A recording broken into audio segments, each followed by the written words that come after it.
J.K. Yadav Films present. सामान छुएना छुएना DJ छुछे कोट जाता से दिया रीगा सीतामढ़ी सामान छुएना presented by Albina Recording Studio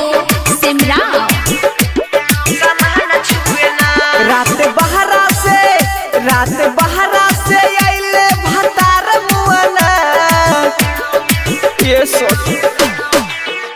रात बहरा से आइले भतार मुआना छूछे कोट जाता से जिया हमारा छुए ना छूछे कोट जाता से जिया समान छुए ना रात बहरा से आइले भतार मुआना रात बहरा से आइले भतार मुआना छूछे कोट जाता से जिया हमारा छुए ना छूछे कोट जाता से जिया समान छुए ना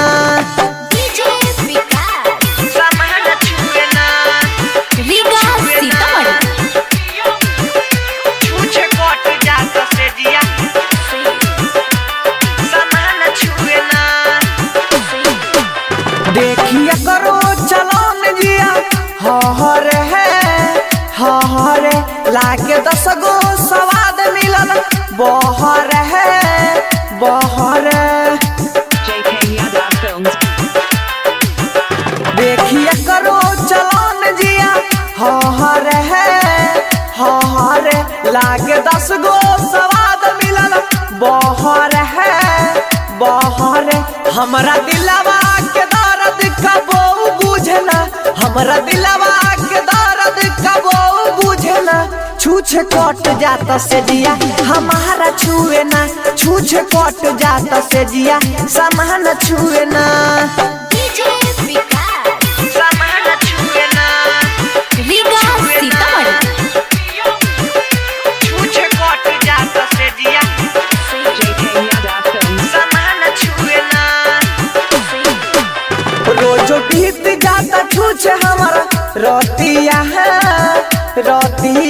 हम के करा से कौन दिल के बोतिया है बोतिया रोजो बीत जाता छूछे हमारा रोतिया हम के करा से कौन दिल के बोतिया है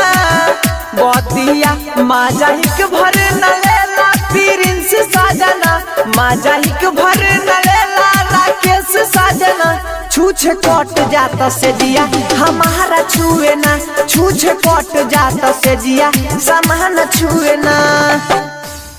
J.K. Yadav Films